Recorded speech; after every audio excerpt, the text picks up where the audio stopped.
Section 1 introduces key terms and basic facts and outlines the main ways in which weather and climate affect health, including direct and indirect pathways. It presents case study examples of extreme weather events, such as floods, cyclones, droughts, heat, and their risks to health, such as undernutrition, mental health, heat stress, and food and waterborne diseases. It also shows changes in the distribution patterns of vector-borne diseases. It highlights the fact that health risks arising from climate change will be distributed inequitably. The World Health Organization's official video on climate change and health provides a basic introduction to the links between climate variability and health, its main direct and indirect impacts, and the opportunity of promoting health co-benefits through the measures undertaken to reduce carbon emissions in the main mitigation sectors. This video also highlights the importance of action, as it is important to recognise that our actions in the health sector will make a difference to both our health and the broader environment. In general, there are a variety of benefits that can be gained by taking action on climate change, which are worthwhile and achievable. For many, the words climate change conjure images of polar bears and melting ice caps. But one of the biggest impacts is much closer to home: the threat to our health. The Lancet, one of the world's most influential medical journals, has called climate change the biggest global health threat of the 21st century. The latest report from the UN's Intergovernmental Panel on Climate Change outlines the impact on human health and well-being. Using the best science available, now more certain than ever, it details the risks and vulnerabilities each country faces. The report describes a world where an additional 25 million children are undernourished, where dangerous infectious diseases like malaria spread to new shores, where natural disasters like Typhoon Haiyan, Hurricane Katrina, floods in the UK and Europe, and bushfires in Australia become more severe, affecting many more people. These pressures are likely to exacerbate poverty, civil unrest, and conflict around the world. But the story doesn't have to end that way. The irony is that while we're on a path that is very dangerous, there is another path that is not only safe, but it's going to lead to higher quality of life, better services, safer food supply, more resilience, nicer cities. We have to change from the old fossil fuel economy and the old way of doing things to smart cities, smart transport, moving to low-carbon energy systems.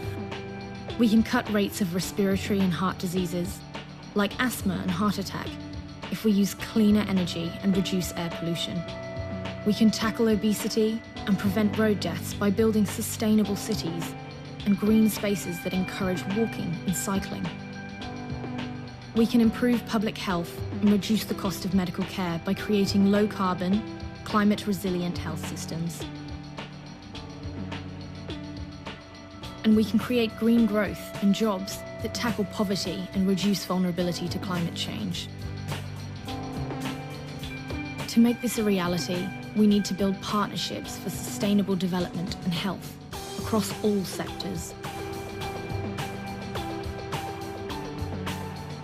Health professionals from around the world have led the fight against health threats such as tobacco, HIV/AIDS, and polio. Climate change threatens the progress we have made in global health and the social and environmental determinants that have underpinned this. We're responding with a dynamic movement which will enable meaningful and transformative action. Responding to climate change and protecting health. To strengthen this, we need to build partnerships for health across all sectors. And embark on an ambitious path forward towards the end of 2015 and beyond. Climate change is one of the greatest health threats we face, but together we can turn it into one of the greatest opportunities.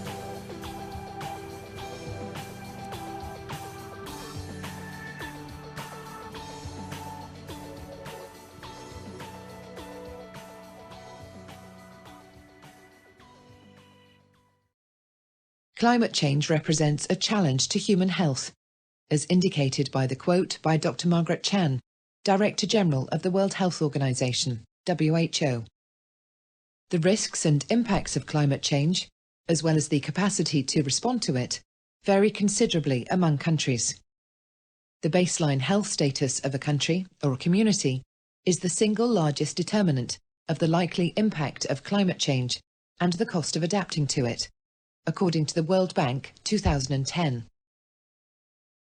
By considering the under 5 mortality rate as one of the key indicators of the health status of a country, this image illustrates that global health inequity still looms large. The regions with the highest rate are in the developing world. Strengthening basic public health services will reduce underlying health disparities, such as the one shown by this image, and increase the capacity to cope with the health risks of additional climate change. Focusing on the links between changes in the climate and human health, this diagram shows 3 exposure pathways by which climate change affects health. Directly through extreme weather and climate events, such as heat and storms. These are primary pathways.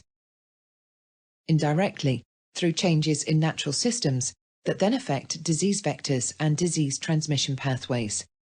These are secondary pathways.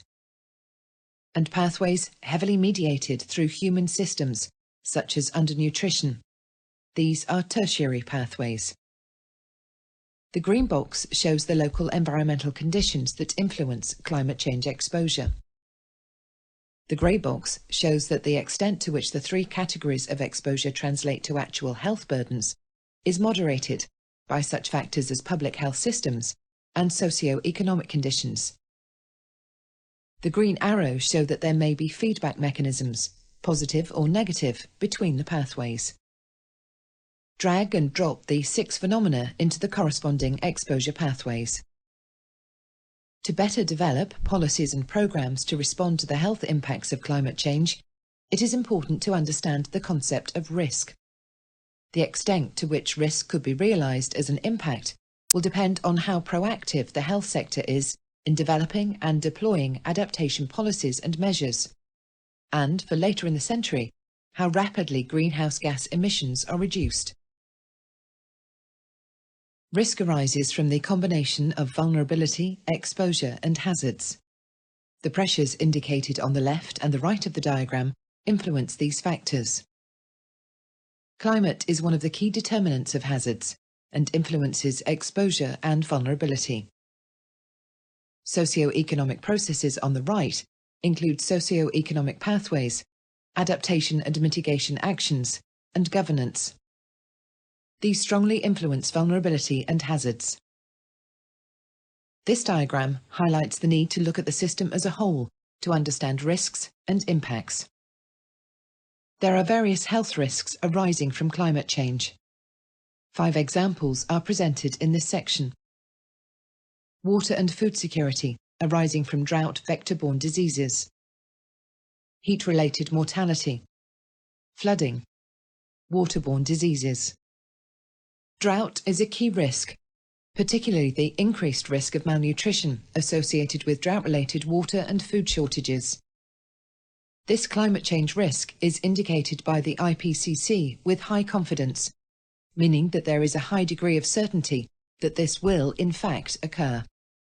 Risks associated with drought increase with additional climate change, but proactive and extensive adaptation can reduce those risks. Without additional adaptation, for example, drought risks will become high by the end of the century. Adaptation options to prepare for increasing periods of drought include disaster preparedness, such as early warning systems, and local coping strategies.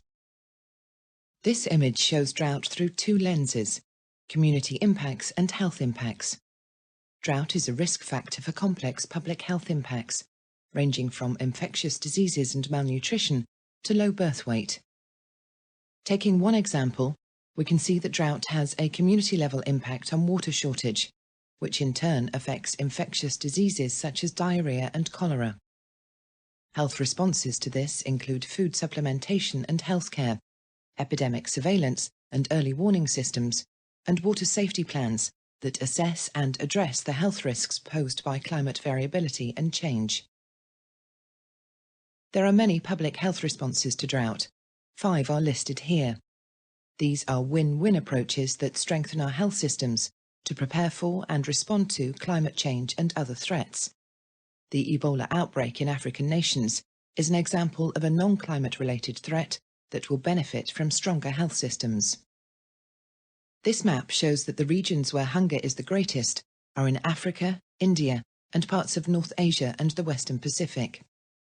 However, the world is facing dual problems. More people are food insecure and hence undernourished, while more and more are becoming obese or overweight.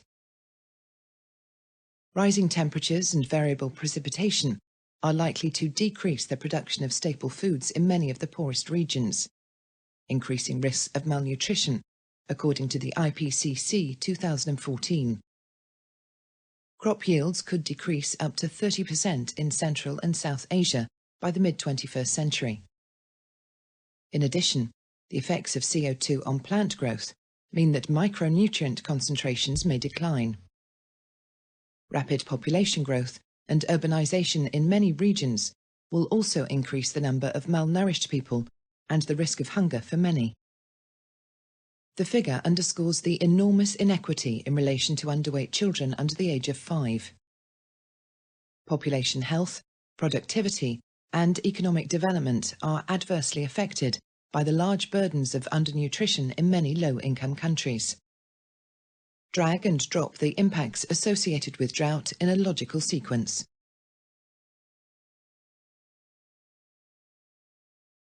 In terms of the burden of climate-sensitive disease outcomes and priority setting, malaria and dengue are the current focus for many countries.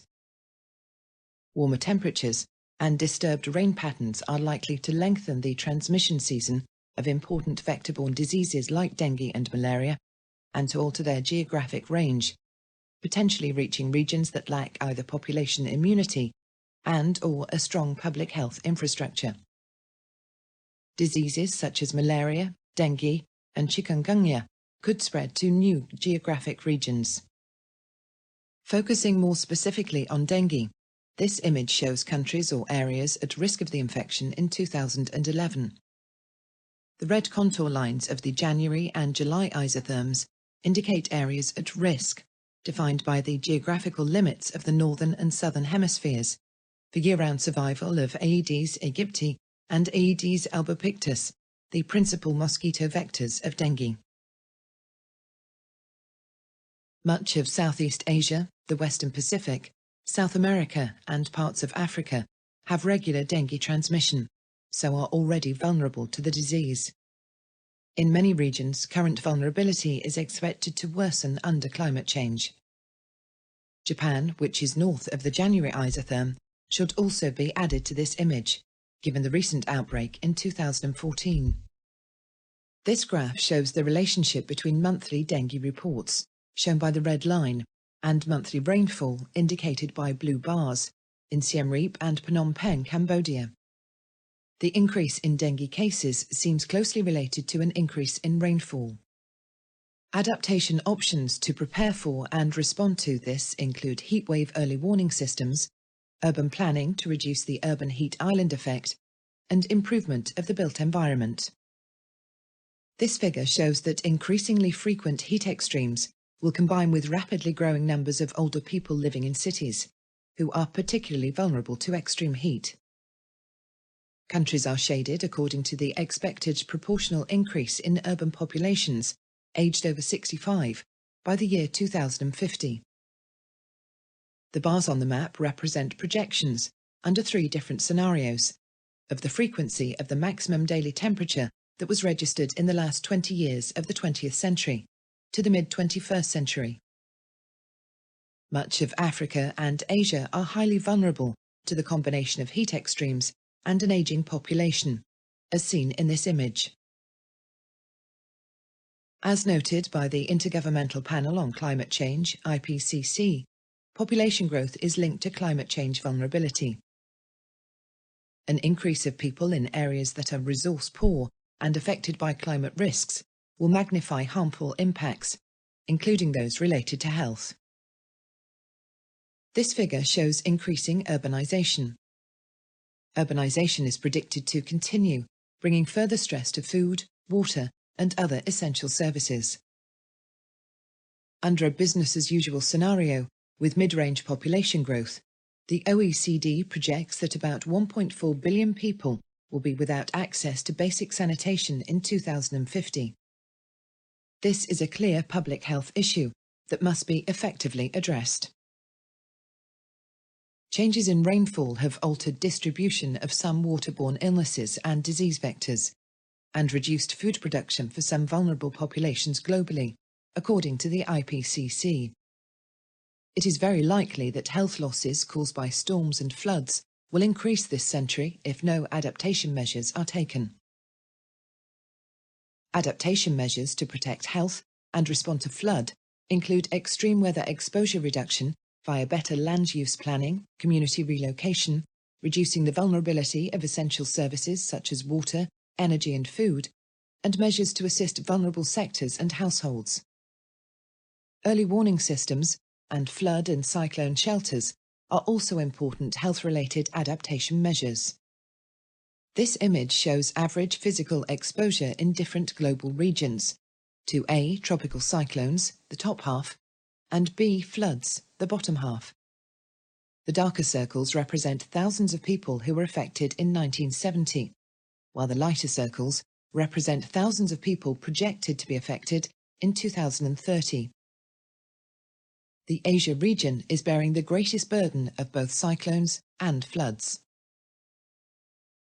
This figure shows areas considered to be vulnerable to increased sea levels, as well as storm surges, due to their elevation and population sizes. Many of these are in delta areas that are already subjected to periodic flooding.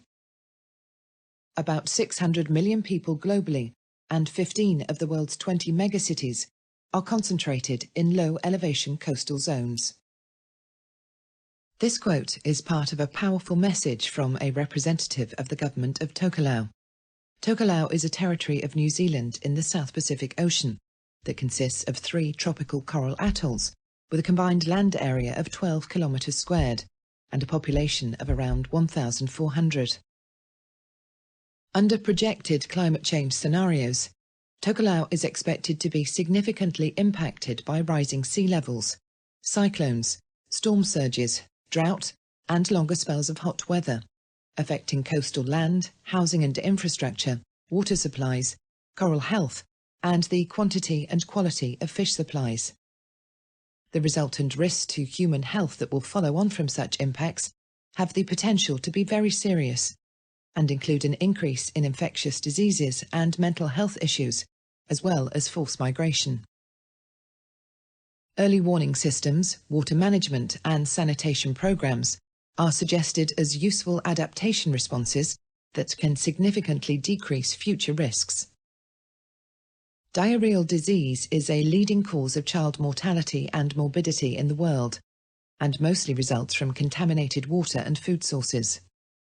Examples can be seen in the images here. Worldwide, 780 million individuals lack access to improved drinking water, and 2.5 billion lack improved sanitation, according to WHO 2014.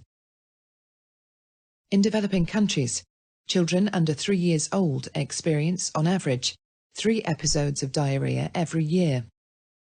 Each episode deprives the child of the nutrition necessary for growth. As a result, diarrhea is a major cause of malnutrition, and malnourished children are more likely to fall ill. There are 2 main policy responses to manage the risks of climate change: adaptation and mitigation. They are also 2 main elements of sustainability. Click on the discs Adaptation and Mitigation to find out more. Section 2 will focus on adaptation and health, and Section 3 will focus on mitigation and health.